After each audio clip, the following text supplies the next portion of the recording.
नमस्कार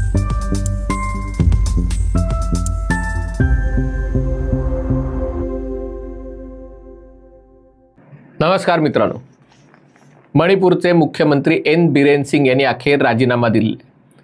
अखेर हा शब्द यासाठी वापरला कारण जवळपास गेली 1.5-2 वर्ष दररोज त्यांच्या राजीनाम्याची मागणी होत आहे। त्याच्यासाठी दबाव टाकला जात आहे। अगदी आंतरराष्ट्रीय पातळीवर दबाव येत होता। राष्ट्रीय पातळीवर जसे इंडिया आघाडी आणि अन्य विरोधी पक्षही होते, माध्यमं होती, अगदी भाजपातले हे मणिपूरमधले कुकी आमदार एन बिरेन सिंग यांनी राजीनामा द्यावा यासाठी आग्रह धरून होते। आज म्हणजे सोमवारपासून मणिपूरमध्ये अर्थसंकल्पीय अधिवेशन होतं आणि त्याच्या पार्श्वभूमीवर असं चित्र होतं की एन बिरेन सिंग यांच्या विरोधात अगदी त्यांच्या मैतेई समाजातलेही काही आमदार गेले होते आणि या अधिवेशनामध्ये त्यांच्या विरुद्ध अविश्वास प्रस्ताव सादर केला जाणार होता। तो जर सादर झाला असता आणि राज्यात बहुमत असून त्यांच्या सरकारचा त्यात पराभव झाला असता तर ती नामुष्कीदायक गोष्ट ठरली असती। पण कदाचित हे केवळ निमित्त आहे, हे दाखवायचं चित्र आहे। खरं तर बिरेन सिंग यांचा राजीनामा सरकारने पूर्वी घ्यायला हवा होता, तो जाणीवपूर्वक घेतला नाही। कारण तेव्हा जर तो राजीनामा घेतला असता तर ज्या मंडळींनी मणिपूरमध्ये दुफळी माजवण्याचा प्रयत्न केलेला आहे ते यशस्वी झाले असते। मणिपूरमध्ये मे 2023 पासून रक्तरंजित संघर्ष सुरू आहे। जवळपास 2 महिन्याहून जास्त काळ मैतेई आणि कुकी गट एकमेकांशी लढत होते, झुंजत होते। याचं कारण म्हणजे आपल्याला सगळ्यांना माहिती आहे आणि आता या गोष्टी अगदी सूर्यप्रकाशा इतक्या स्पष्ट झालेल्या आहेत। अनेक पाश्चिमात्य देशांच्या सरकारकडून म्यानमारमध्ये एक ख्रिस्ती देश स्थापन करण्यासाठी प्रयत्न केले जात होते। याच्यामध्ये काही युरोपीय देश आणि कदाचित अमेरिकेच्याही USAIDचा त्याच्यामध्ये प्रत्यक्ष अप्रत्यक्ष सहभाग होता। त्यासाठीच बांगलादेशमधलं शेख हसीना सरकार उलथवण्यात आलं होतं, पण हे खरं त्याच्या पूर्वीपासूनच सुरू झालं। म्यानमारमध्ये तिथल्या बौद्ध आणि ज्याला बमर म्हणतात त्यांची संख्या 50% आहे। बाकीचे वेगवेगळे छोटे छोटे अल्पसंख्याक गट आहेत, त्यातले काही बौद्ध आहेत, काही ख्रिस्ती आहेत आणि रोहिंग्यामध्ये मुसलमानही आहेत। आणि जेव्हा हे चीन, कचिन, काईन असे वेगवेगळे त्याच्यामध्ये गट आहेत, त्याच्यातले भारताच्या सीमेला लागून असलेला जो भाग आहे म्हणजे मणिपूर आणि मिझोराम, नागालँड, अरुणाचल प्रदेश यांच्या शेजारी म्यानमार येतो। तर त्यातल्या मणिपूर आणि मिझोरामच्या शेजारचा भाग आहे, तिथे खूप मोठ्या प्रमाणावर उठाव केला जात होता। तिथे पाश्चिमात्य मदत मोठ्या प्रमाणात येत होती, त्याला धार्मिक रंग होता, त्याला ख्रिस्ती धर्मियांचा बाहेरच्या देशातनं पाठिंबा होता। आणि म्यानमार सैन्याशी झालेल्या युद्धामुळे तिकडचे लोक सीमा ओलांडून भारतात येत होते। आता एक लक्षात घेतलं पाहिजे की म्यानमार आणि भारताच्या 1600 किलोमीटर लांबीच्या सीमेवर कुंपण नाही आहे। हे कुंपण अशासाठी नाही आहे कारण म्यानमार हा आपला मित्र देश आहे, तसा नेपाळ आपला मित्र देश आहे। आणि ज्या वेळेला देशाच्या सीमा निश्चित करण्यात आल्या त्यावेळेला हा जो भाग आहे, कारण एकेकाळी म्यानमार किंवा बर्मा हा स्वतंत्र देश होता, मग तो ब्रिटिशांनी तो जिंकला आणि भारताला जोडला, मग काही काळ तो भारताचा भाग होता, नंतर पुन्हा भारतापासून वेगळा झाला। आणि त्यामुळे जरी स्वतंत्र भारत आणि म्यानमार हे 2 वेगळे देश झाले असले म्हणजे ब्रिटिशांच्या काळात आणि नंतर भारताच्या स्वातंत्र्यानंतर, तरी हे जे सगळे लोक होते ते सीमेच्या दोन्ही बाजूला होते आणि त्यांना एकमेकांना भेटता यावं, त्यांच्यात रोटीबेटी व्यवहार चालू राहावेत म्हणून सीमेवर कुंपण घातलं नाही। आणि तसंच दोन्हीकडच्या लोकांना एक दुसऱ्यांच्या देशात 16 किलोमीटरपर्यंत का काहीतरी एक आकडा आहे, पण असं काही किलोमीटरपर्यंत पासपोर्ट शिवाय किंवा साधं आपलं भारताचं ओळखपत्र दाखवून आपण तिथे जाऊ शकतो, ही व्यवस्था करण्यात आली।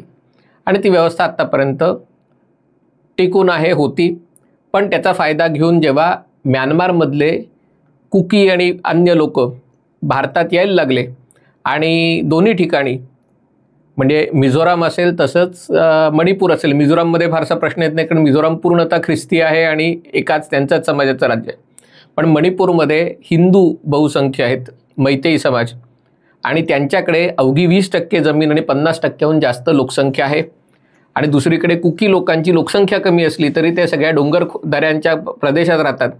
याच्यातनं जसे ख्रिस्ती लोक यायला लागल्यावर त्यांना तिथे वसवणं, त्यांना खोटी ओळखपत्र देणं की हे आपलेच लोक आहेत म्हणून, त्याच्याबरोबर शस्त्रास्त्र, ड्रग्ज याच्या सगळ्याची आयात सुरू झाली आणि त्याच्यामुळे मैतेई समाजात एक भीतीचं वातावरण पसरलं की असंच जर सुरू राहिलं तर आपण आपल्याच राज्यामध्ये अल्पसंख्याक होऊ. आणि मणिपूरचा पण इतिहास खरोखर अतिशय म्हणजे अभ्यास करण्यासारखं आहे. मणिपूर हे राज्य होतं, हे पूर्णतः ब्रिटिशांचाही भाग नव्हतं. त्यांनी भारतात यायला स्वीकृती दिली आणि त्याच्यातनं हा संघर्ष सुरू झाला. प्रत्येक संघर्ष कुठल्या तरी घटनेने सुरू होतो, याच्यातही असंच झालं. आणि मग पहिले कुकी लोकांनी हल्ले केले, मग मैतेई लोकांनी खूप मोठ्या प्रमाणावर, इम्फाळ राजधानी आहे तिथे कुकी लोकांची घरं जाळली, त्यांना तिकडनं हाकलून लावलं. या सगळ्याचं भांडवल आंतरराष्ट्रीय माध्यमं, या ज्या सगळ्या संघटना त्यांनी केलं आणि देशात एका प्रकारे मणिपूरमध्ये उभी फाळणी करण्याचा त्यांचा प्रयत्न होता. आणि त्याच्यात सुरुवातीला बिरेन सिंग यांनी राजीनामा द्यायची तयारी दाखवली होती, पण मैतेई समाज त्यांच्या पाठी उभा राहिला की तुम्ही या परिस्थितीत राजीनामा देता कामा नये. आणि मोदी सरकारही त्यांच्या पाठी खंबीरपणे उभं राहिलं, कारण अशा वेळेला जर राजीनामा दिला असता तर पुढे काय करायचं हा प्रश्न निर्माण झाला असता. आता पुलाखालनं बरंच पाणी वाहून गेलेलं आहे. जी गोष्ट आता बदलली, म्हणून म्हटलं मी या व्हिडिओचं शीर्षक असं दिलं की राजकारणात टायमिंगला महत्त्वाचं आहे. हे अर्थसंकल्पीय अधिवेशन आणि त्याच्या पार्श्वभूमीवर हे झालं. त्याच्यानंतर असं म्हटलं जातं की बिरेन सिंग गेल्या आठवड्यात दिल्लीला येऊन गेले, तेव्हा गृहमंत्री अमित शहांची भेट त्यांनी मागितली होती, ती भेट त्यांनी दिली नाही. नंतर ते प्रयागराजला कुंभमेळ्यात गेले, तिथे त्यांनी स्नान केलं. उद्धव ठाकरेंनी डुबकी मारली असं आज ते म्हणले, पण स्नान करायचा विषय आहे. आणि त्याच्यानंतर ते पुन्हा दिल्लीला आले. यावेळेला मात्र अमित शहांनी त्यांना भेट दिली, पण त्याच्यानंतर त्यांचा राजीनामा घेतला आला किंवा त्यांना राजीनामा द्यायला सांगण्यात आलं. मधल्या काळात मणिपूरमधली परिस्थिती पूर्णपणे केंद्र सरकारने हातात घेतलेली आहे. जरी मणिपूरमध्ये भाजपचं राज्य असलं तरी तिकडची सुरक्षा व्यवस्था, पोलीस आणि सुरक्षा व्यवस्था केंद्र सरकारने स्वतःच्या हातात घेतलेली आहे. माजी गृहसचिव जे अतिशय कार्यक्षम म्हणून ओळखले जात होते, अजय भल्ला, हे यांना मणिपूरचं राज्यपाल म्हणून पाठवण्यात आलेलं आहे. आणि त्यांच्या पुढचं सगळ्यात मोठं आव्हान होतं की जी सगळी सिस्टीम आहे ती रिस्टोर कशी करायची. कारण 2023 साली जेव्हा हा हिंसाचार झाला तेव्हा या आंदोलकांनी सरकारची शस्त्रागारं लुटली. कारण हे जे कुकी विरुद्ध मैतेई ही जी दरी इतकी मोठी होती की पोलिसांनी पण आपल्या कर्तव्याचा विचार करण्यापेक्षा आपल्या जातीचा, आपल्या धर्माचा, आपल्या वंशाचा विचार केला आणि प्रत्येकजण सरकारी कर्मचारी मैतेई विरुद्ध कुकी असे विभागले. पोलिसांची शस्त्रागारं लुटली गेली, लोकांची घरं जाळण्यात आली, आमदारांची, मुख्यमंत्र्यांचंही घर जाळण्यात आलं होतं, दुसरं घर म्हणजे सरकारीने. असे सगळे प्रकार झाल्यावर तिथे कुठलीही गोष्ट केली असती तर हा समाज विरुद्ध तो समाज असं हे झालं असतं. त्याच्यातनं लोकसभेला भाजपाचा दोन्ही जागांवर म्हणजे मैतेई बहुल जागांवर आणि कुकी बहुल जागेवरही भाजपाचा पराभव झालेला आहे. दुसरीकडे संगमा, पूर्ण संगमांचा मुलगा कोनाड संगमा, त्यांचा पक्ष भाजपाला तिकडे पाठिंबा देतो, NPP, त्यांनी देखील सरकारचा पाठिंबा काढून घेतला की आम्हाला सरकारला, कारण ते पण सगळे ख्रिश्चन आहेत आणि त्यामुळे या सगळ्या प्रश्नाची सोडवणूक करणं आवश्यक होतं. पण आता तो मौका आलेला आहे, आता ती संधी आलेली आहे, कारण अमेरिकेत सत्तांतर झालेलं आहे. US एडचं संपूर्ण फंडिंग अमेरिकेने बंद करून टाकलेलं आहे. जर्मनीत निवडणुका आहेत, तिथेही सत्तांतर होईल अशी 100% शक्यता आहे. ती AFDला होईल का CDUला मिळेल माहिती नाही, पण जर्मनीमध्येही सत्तांतर 100% होणार आहे.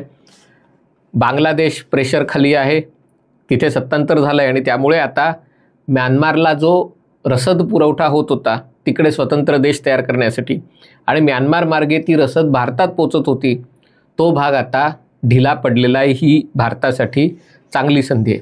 दुसरी गोष्ट झालेली आहे की दिल्लीतल्या विजयानंतर म्हणजे लोकसभेच्या संमिश्र यशानंतर जरी भाजपाला मित्रपक्षांसह पूर्ण बहुमत मिळालं असलं तरी 240 जागा मिळाल्यामुळे एक मोठा सेटबॅक बसला होता. पण त्यानंतर सलग 3 राज्यांमध्ये हरियाणा, महाराष्ट्र आणि दिल्लीमध्ये भाजपानी जबरदस्त विजय मिळवून आता पुन्हा एकदा भाजपाच्या किंवा सरकारच्या शिडामध्ये हवा भरली गेलेली आहे. जागतिक परिस्थिती अनुकूल आहे आणि आता जर सरकार बरखास्त केलं, म्हणजे आता जर सरकारचा राजीनामा दिला आणि निवडणुका होईपर्यंत राष्ट्रपती राजवट लागली, तर याच्यातनं दोन्ही गटांपर्यंत, कारण ही सगळी राज्य आहेत तिथे जे कुकी आहेत तेही भाजपाचे समर्थक आहेत, कारण या सगळ्या भागामध्ये एकतर तुम्ही सरकारसोबत असता नाही तर सरकारविरुद्ध सशस्त्र संघर्ष करत असतात. आणि मणिपूरमध्ये भाजपाची सत्ता आली, ही पहिले ख्रिस्ती धर्मीय नागा आणि कुकी लोकांच्या पाठिंब्याने आली. मैतेय लोक काँग्रेसला पाठिंबा देत होते, ते सगळ्यात शेवटी भाजपात आले आणि मग भाजपाचं बहुमत आलं. आणि त्यामुळे हे विरुद्ध ते इथे विषय नाही आहे. पण आता बाहेरचा हस्तक्षेप कमी झाल्यानंतर सरकारला न्यायबुद्धीने वागणं शक्य होईल. याच्यात जसं बिरेन सिंग यांचा राजीनामा घेतलेला आहे, त्याच प्रकारे आता कुकी लोकांमध्येही जे लोक म्यानमारमधनं आलेत त्यांना हुडकून त्यांना त्यांच्या देशात परत पाठवणं किंवा त्यांना शरणार्थी म्हणून वेगळं ठेवणं, त्यांना नागरिकत्वाचा मिळवण्याचे जे प्रयत्न चालू आहेत ते हाणून पडणं, हे देखील सरकारला करावं लागणार आहे. या निमित्ताने मोदी सरकारने एक पाऊल पुढे टाकलेलं आहे. मोदी आत्ता अमेरिकेला याच आठवड्यात जाणार आहे. तिथे डोनाल्ड ट्रम्प यांच्यासोबत त्यांची मीटिंग आहे आणि तिथे देखील ट्रम्पचाही पाठिंबा मिळणाऱ्या म्हणजे अमेरिकेतलं चर्च किंवा ख्रिस्ती संघटनांचा ट्रम्पला पाठिंबा आहे आणि त्यामुळे हा विषय चर्चेत आला असता. दुसरीकडे ट्रम्पचा या ज्या सत्तांतर घडवून आणण्याच्या वगैरे सगळ्या गोष्टींना विरोध आहे. त्यामुळे तुम्हाला टेबलवर निगोशिएशनसाठी की बघा मणिपूरमधल्या सरकारने राजीनामा दिलेला आहे, आता तो विषय संपलेला आहे, अशी भूमिका घेणं भारत सरकारला शक्य आहे. आणि त्यामुळे तो जो मुहूर्त आहे तो मोदींच्या दौऱ्याच्या पूर्वी, ट्रम्पच्या विजयानंतर आणि या सगळ्या संघटनांचं फंडिंग बंद केल्यानंतर आलेलं आहे. त्याच्यामध्ये मला अशी अपेक्षा आहे की आपण वैचारिक प्रगल्भता दाखवून, कारण या सगळे विषय गुंतागुंतीचे आहेत, त्याच्याकडे हिंदू विरुद्ध ख्रिश्चन, भाजपाचे विरुद्ध विरोधी अशा ब्लॅक अँड व्हाईट कृष्णधवल रंगात आपण बघणं सोडून ती गुंतागुंत आहे तो गुंता सोडवायचा कसा, हा प्रयत्न करणं आवश्यक आहे. ईशान्य भारतात ज्या गोष्टी झालेल्या आहेत त्या झाल्या, त्या चूक होत्या 50, 60, 70 वर्षापूर्वी, पण आता तिथली परिस्थिती काळजीपूर्वक हाताळून हा जो सगळा भाग आहे तो भारताचा ईशान्य आशियाशी आग्नेय आशियाशी ईशान्य आग्नेय आशियाशी कशा प्रकारे जोडला जाईल ते भारताच्या राष्ट्रीय सुरक्षेच्या दृष्टीने आणि औद्योगिक व्यापारी दृष्टीच्याही हिताचं आहे. हा व्हिडिओ आपल्याला आवडला असेल तर कृपया लाईक करा, शेअर करा आणि चॅनल सबस्क्राईब करण्याची विनंती आहे. तुर्तास इथेच थांबतो. पाहत रहा MH48.